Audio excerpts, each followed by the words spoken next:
Daryl Cannon here, Killboy.com, with Lori. Which one of these are on? They look the same. I was on that one. So we're test riding a couple of Nikens from Wolf Creek Rentals. Oh, getting some photos. Ah, you got it. Throw your weight into it. It's like slope. I don't know if it comes in on the video, but this is kind of sloped here. We'll make a run across. We've rode it from up 28 from the rental base of operations to the store here, but I have not taken it across the Dragon yet. Make sure Lori gets turned around okay. They're a big bike. It's not terribly heavy, but they are a little bit heavier than an average sport touring bike. 580 pounds wet. And they're tall, so it's a little tricky to maneuver around the parking lot if you're not real long-legged. Lori's pretty tall, but she's not that tall. They have quick shifters, so you can do upshifts. Woo! Real aggressive. It's a 900 triple. So it's basically like the MT-09, FC-09. A bump right here.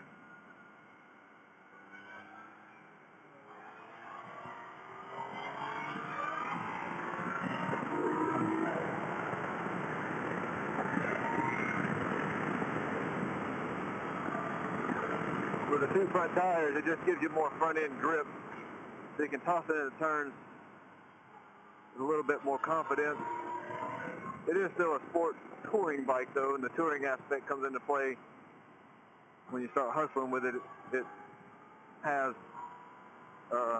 not the best ground clearance. The pegs and everything will start touching before your knee really gets to the point that it's on the ground, unless you're skagging it way out there.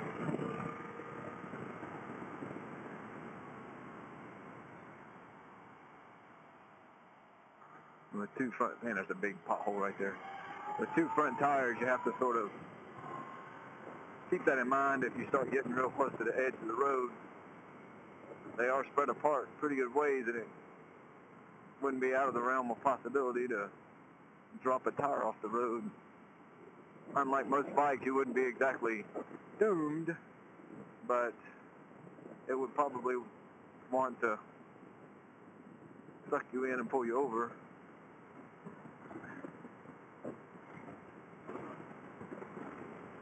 We're going to keep the bikes for a few days here. There's some pretty decent weather coming up this weekend, and we're going to try to get out with them and get some beauty shots of them in different areas. We got the Foothills Parkway new missing link section is really pretty, and I would like to get some shots with them up there.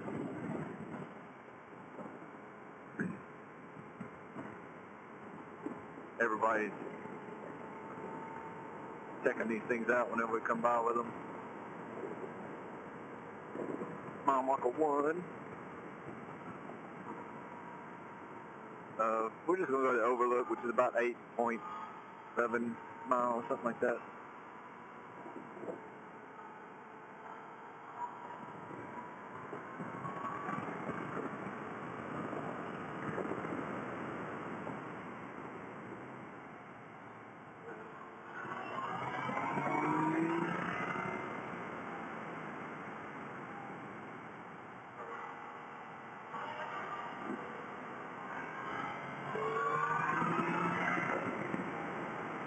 Like I said, it's a little bit big, the bike, but it flicks around pretty good. Today's my friend Kyle Maroney's birthday, and he passed away right down here in a car accident a few years ago. Going past this tree now. Love you, buddy. I know he would have been out here today. He was still around. He loved this place. He came out here all the time. Really sweetheart of a guy.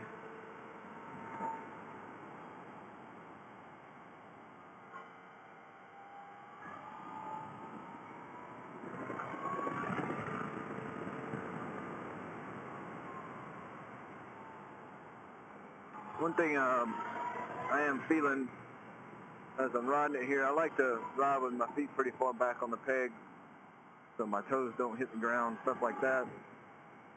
And passenger pegs on this bike are a little bit close to the rear passenger pegs are a little bit close to the front driver's pegs, and my heels are bumping them a little bit from time to time. So if you I'm only like a size 10.5 shoe boot, so if you have bigger feet and you like to ride on the balls of your feet or the toes of your feet, I actually ride a little bit farther back than the ball. Like if the toe was to wrap around the peg, like a gorilla would grip something with his feet, that's where my feet usually are. They're pretty far back. I'm a bicyclist.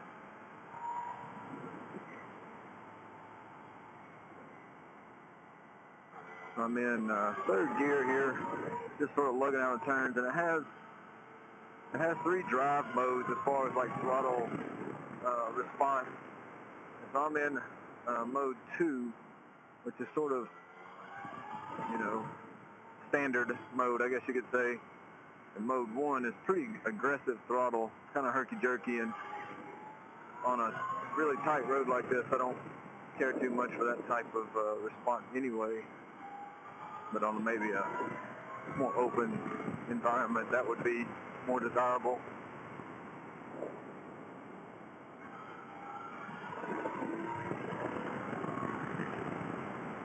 And then mode 3 seems to be slightly detuned and real soft throttle, almost like a rain mode.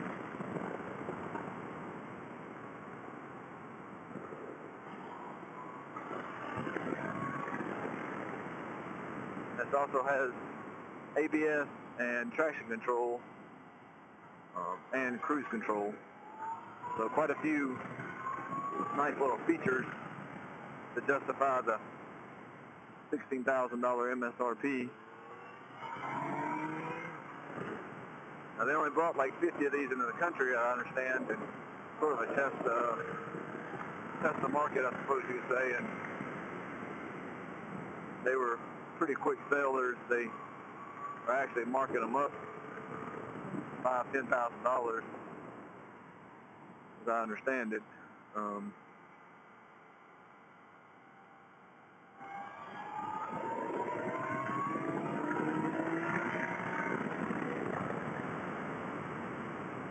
Just going past the low point there, Parsons Branch, and now we're starting uphill.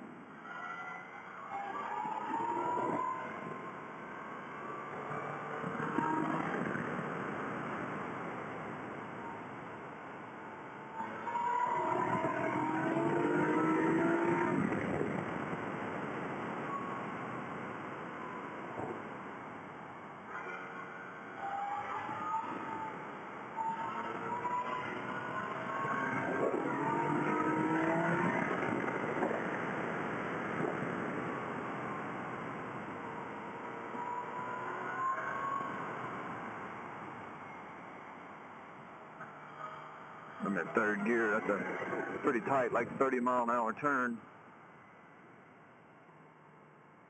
And it still pulled right out of it.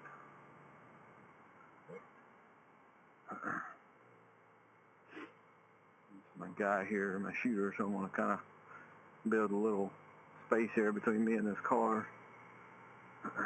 And get a little bit of an action shot here.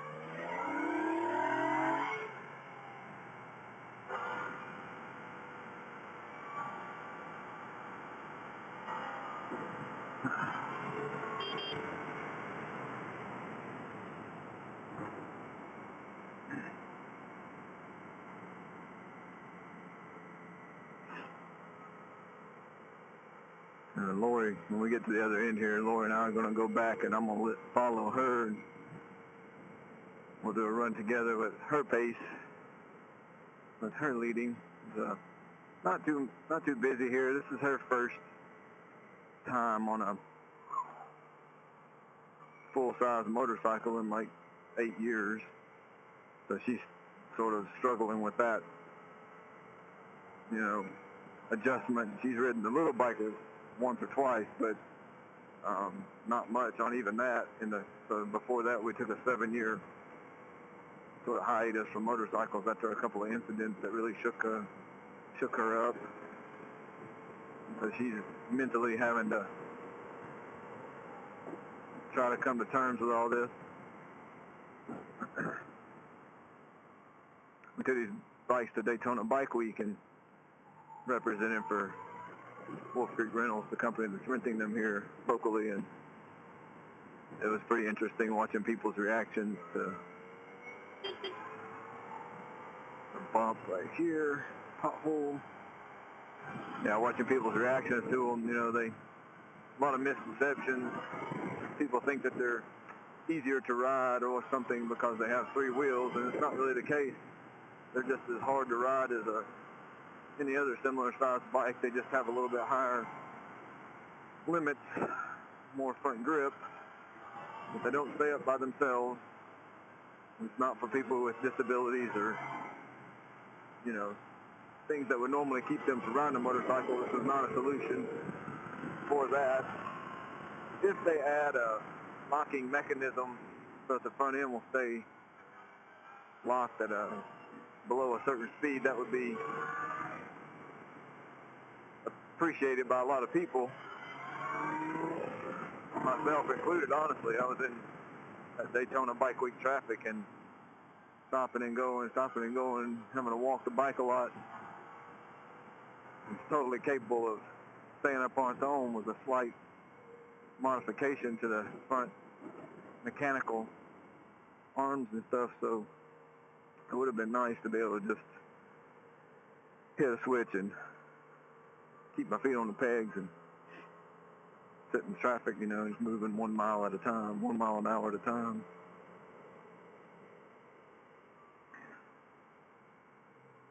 This license plate is from Saskatchewan or something. Kind of weird. Blow it for me? Thank you, buddy. Yeah, Saskatchewan.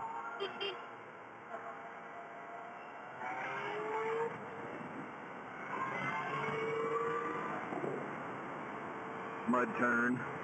There's always mud on the inside.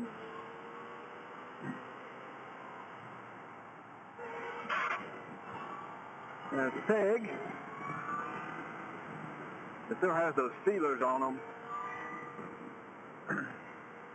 So those could be removed to give you another couple of degrees of lean angle.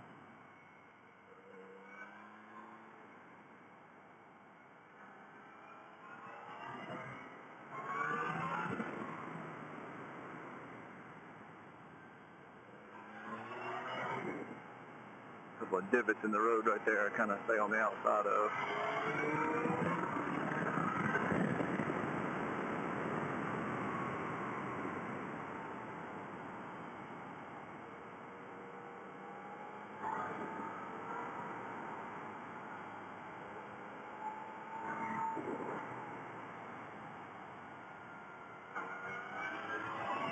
Guardrail, the only real guardrail section on the Dragon.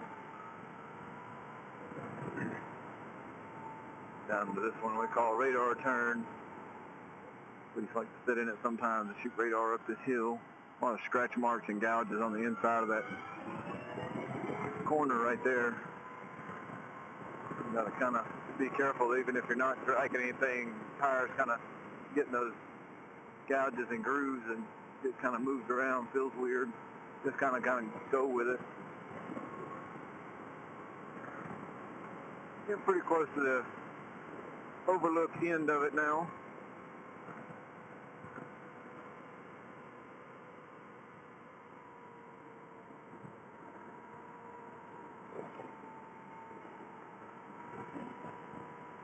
The tires that come on these seem to be pretty good. I didn't feel any slipping or anything.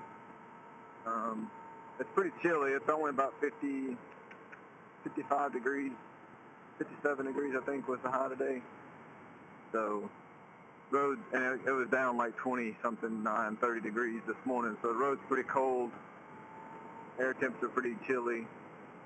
There's not a lot of grip for anyone, but these felt pretty good all things considered, I wouldn't go changing to necessarily more aggressive, grippier, shorter tread life tire, considering that the bike is pretty much leaning over as far as it would go and wasn't sliding or anything. So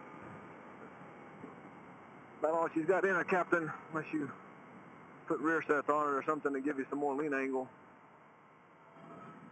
Now this is the standard version. They make a GT version that's actually more of a touring setup. It has a taller windscreen, some saddle bags, and center stands. And they're putting the center stands on these for ease of maintenance and storage down there at Wolf Creek Rentals. They have 8 of these things on. Like I said, there's only 50 in the country. But from what I looked at on the center stands, it didn't look like they were going to cause any kind of clearance issues.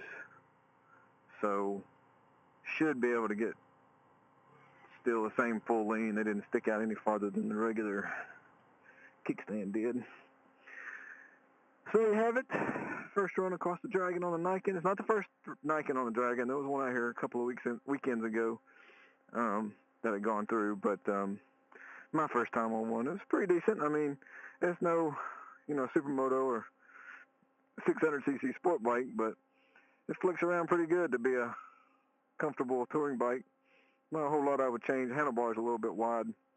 Probably get me another set of bars and narrow that up a little bit, but I'm sure they're that way because you need a little more leverage for maneuvering when you're in the parking lots and stuff with 2 tires in the front. There's more like drag. But once you start rolling, it's totally flickable and feels fine. And yeah, there's that distance like I was talking about between the pegs. So that's a little tight. If you weren't planning on having a passenger, you could take these 2 bolts off and pop that off, and then it wouldn't be a problem. It has an external adjuster for the rear shock. Front shocks are adjustable, although we're pretty sure that the front tube on the front pairs is just a slider. It's an empty tube.